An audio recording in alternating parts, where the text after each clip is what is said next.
Welcome back to the channel. Well, as the title should kind of lead to, we're going to be talking about the first fire up and the break-in of the Undertaker's new engine. And as you can see by the sign there, I'm driving in the Undertaker. We're up and running. Life's good. But one of the biggest things that I wanted to cover in this video, as opposed to all of the normal fun stuff that could put in the video, like I filmed this over the last week, this entire process, and two things. One, I didn't get a lot of the shots that I normally would get, just because this turned into a lot of delays and sacrifices made here and there to get this thing up and running and done.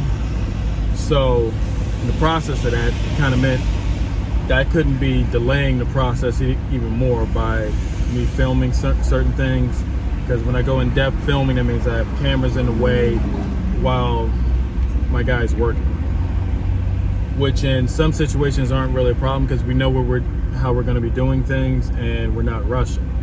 In this case, due to Mother Nature knocking power out and starting the install of laying this engine in with no power or anything, hand tools basically, and all the way to getting it fully completed, fired up, overcoming numerous obstacles. Like I couldn't begin to explain how many obstacles. I mean, we had sensors that just didn't want to work right. I mean, heck, our oil pressure sensor didn't work. So we're doing our first fire up and here we are with no oil pressure. Even though we have...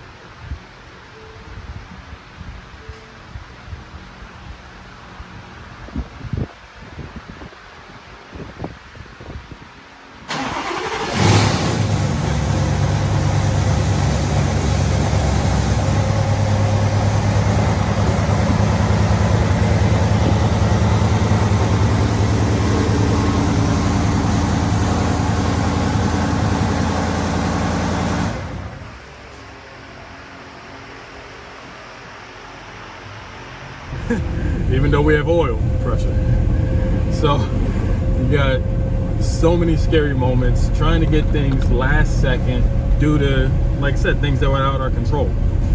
Mother Nature just threw us for a loop this week, and we so happened to have an event at the end of the week. So it was a high pressure situation with a very tight deadline that actually was pretty emotionally draining, to be honest. All of the back and forth of we're going to make it, we're not going to make it. I have people that help me film things, so I have them kind of on standby, or to know if they're going to be coming out for the weekend to film stuff or not. You know, I have my own stuff, my own schedule kind of arranged for it all, so it's like so crazy. And then you got people giving you helping hands. Whoa, it's a bumpy road, very bumpy road. Yeah, people giving you helping hands, which is why if you listen to most of my videos, I say we a lot when discussing things on the channel. Well, let me get past all of that. I say we a lot due to, even though Boosted F-150 is myself, the channel is mine, the truck is mine, but I wouldn't be doing half of what I do without a lot of helping hands from my partners from different companies that assist, such as Whipple, such as L&M Engines, you know. Then there's the ones that are even more involved, such as Ken Osborne with Oz Tuning and Rob at Rob's Performance. I mean, those two alone, I could have an NA stock motor truck and trying to do things that I try to do, which is always something that's a little outside the box. I'd be nowhere without those two. I mean, between one working those wrenches and one working the keyboard, and then kind of the both of them kind of keeping me kind of balanced, because I'd come up with some real radical stuff to want to do and try. And You need smarter people around you to say no, that's not a good idea. Or sometimes they are good ideas and they just say, let's do it this way though, you know? And that's one of the most important things, is having a good team. And anyone that's built a car, if you do anything competitive, any form of consistent race with, and heck, even during the build, it doesn't matter if you built it in your garage. I'm pretty positive you didn't do it by yourself. You made some phone calls when you had some problems. You had people that assisted you, that helped you. So that's part of having a great team. Like my team, whether it's those guys I just mentioned, or the guys, females that help me film stuff at times, where we're discussing different angles that we want to try to give. Like if you notice in my racing videos, I do so many different angles, and all those angles lead to a lot more time trying to edit and so on, you know?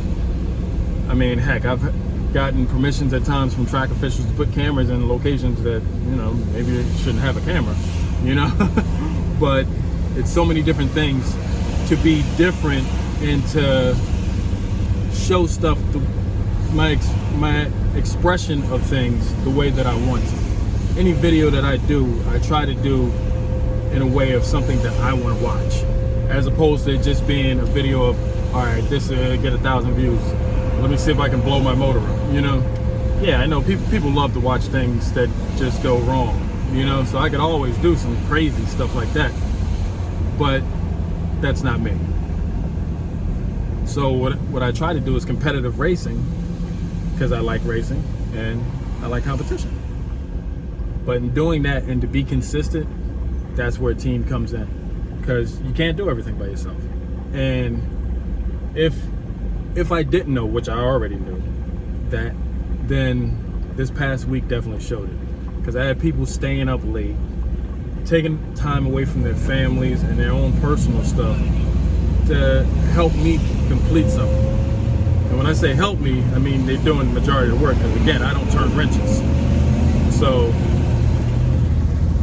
I was in there sweeping the floor, just giving him a hand while so he's not working in a mess as he put this thing back together. And then, like I said, then we still had numerous gremlins along the way, because I decided I want to be different. I want to put a Gen 5 on when they don't have a Gen 5 kit at that time.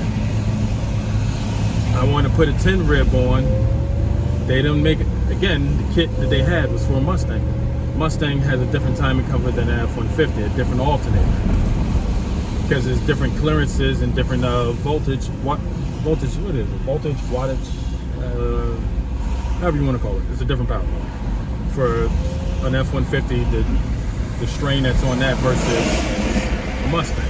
Mustang's not going to put a bunch of lights and everything everywhere. They're not going to have winches and the need for all that. Now, I don't usually either, but I prefer, if my alternator ever went, I can just go get a stock and replacement alternator, as opposed to getting a custom alternator or using a different alternator to fit. So I went to Rob with these things, and he made it happen. Panhandler. And he made it happen, which meant R&D. And in the process of that, we found a couple other gremlins. As you see, my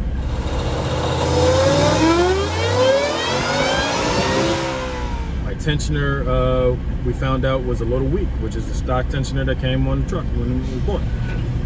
Found out it was a little weak, didn't have enough spring pressure anymore.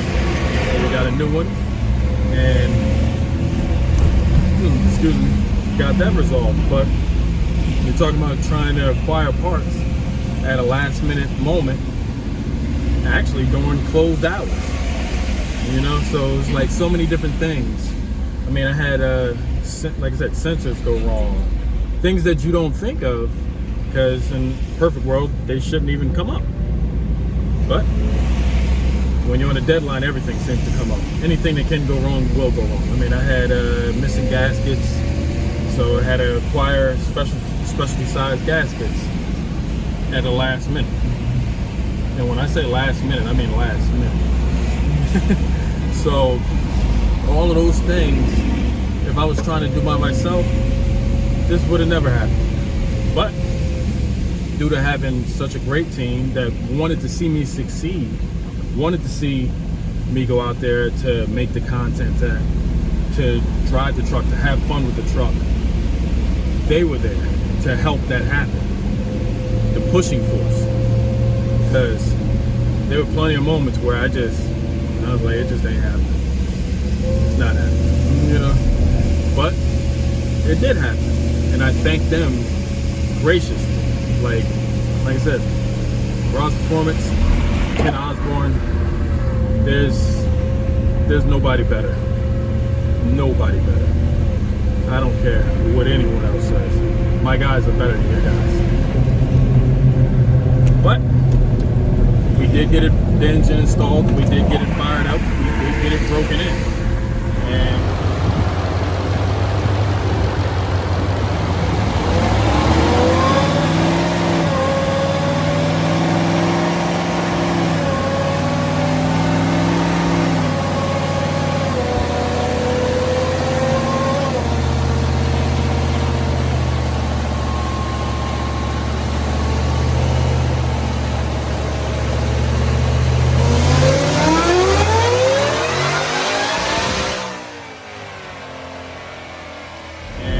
show you even after we drop the oil to check everything. And our next phase is going to be get ready to turn up, and we'll get it on the dyno to do some power pulls, because most of our dyno stuff here was just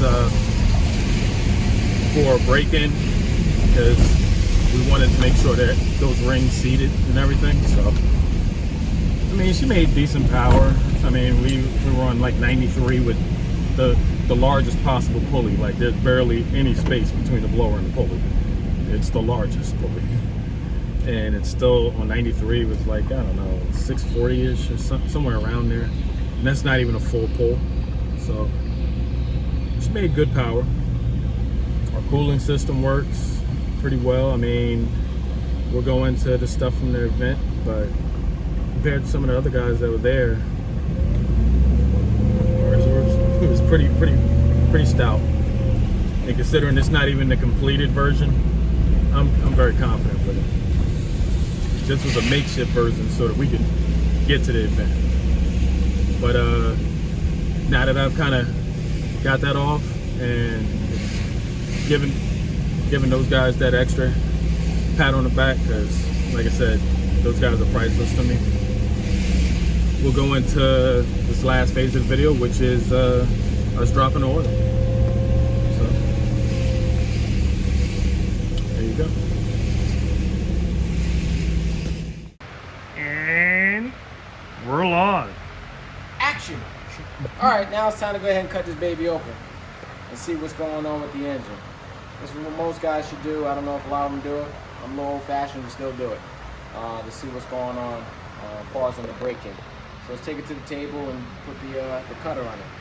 You don't want to use a hacksaw. The reason why you don't want to use a hacksaw is because the hacksaw blade is very fine and it'll make like little grindings, and then you're not going to be able to see what you're looking for. So there's a special cutter. I'll show you what it looks like. Ooh, special cutter. Ooh, that boy got toys. There's so many nice toys.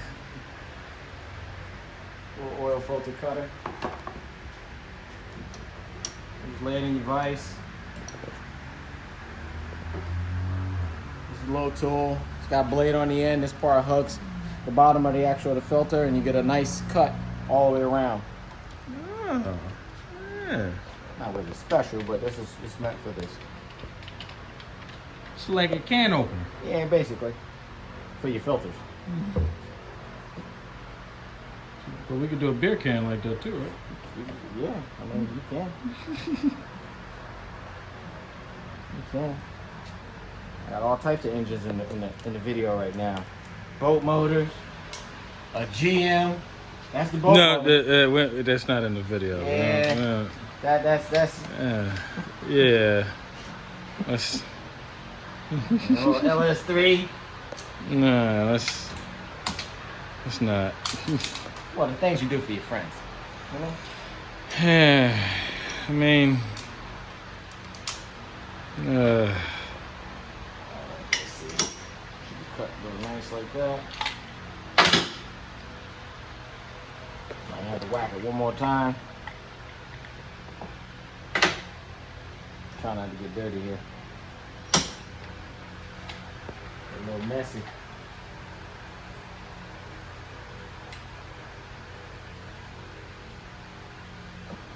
Fucking around to get dirty.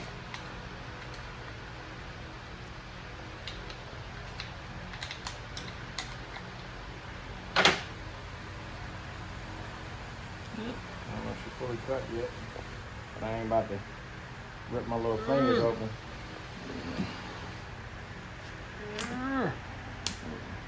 Right? Okay. So now, what we're gonna do is we're gonna bring this pan up here so we can see. So that's just paint from the filter. Get rid of that. This is paint. That's paint. All right, so we're gonna start here. And then we only get one shot at pouring this out. So what you want to do is you open it up, look for metal flakes. Got a little bit of stuff here. We'll find out if that's aluminum or if it's metal. Remember, you're dealing with aluminum block, and there was some machining done on the block. Aluminum, I ain't really too concerned about. The metal is what we'll be concerned about. So far it looks pretty good.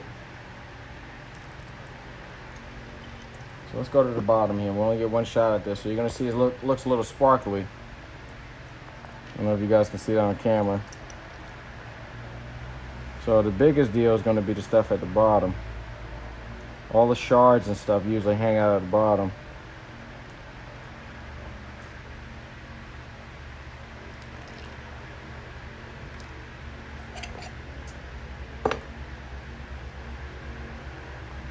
So you got a little, it looks like little glitter. Now we got to find out if that's aluminum though. Usually like bearing material will be in like copper shards. You'll see like if you got shards of material, then something's wrong. But you're gonna get some type of flake from the first initial break-in. That's the actual bearing getting wiped by the actual crank and the rods and stuff like that, you know? So it looks like some stuff from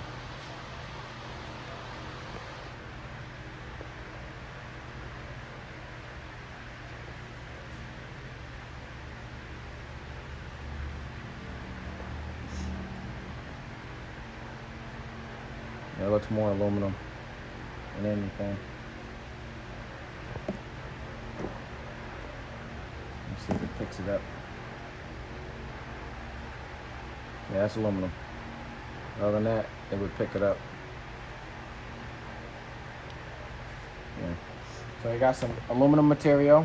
I'm assuming that's from the machining of putting the sleeves in, which is normal. There's only so much you can clean out of the thing. They do their best. As far as bearing material, Mike at L&M should be happy to hear that. Everything is looking good.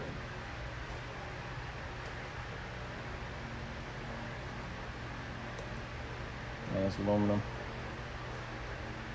So the filter's doing its job.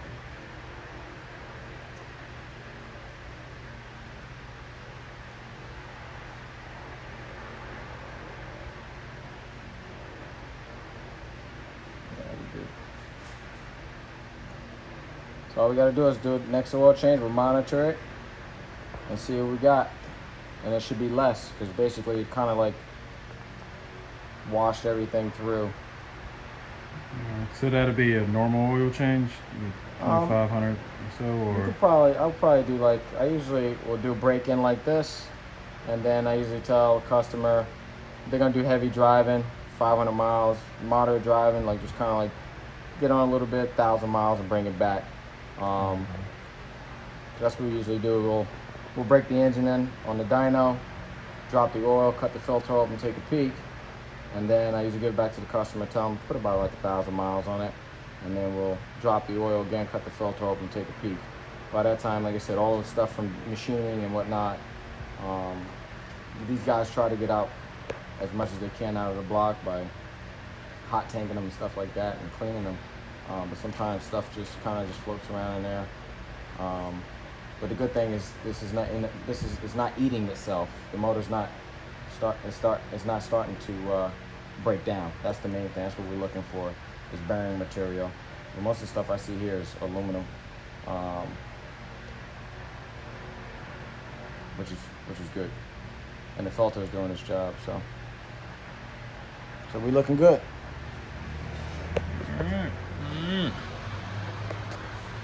That's pretty much going to wrap this video up. We're going to do a little bit of driving, and like he said, we'll drop the oil one more time to give it one final check, and then we'll get ready to turn it up and go chase these records. Till next time, Boosted F-150 out. Undertaker's back with the Magic Man, Rob. Magic Man.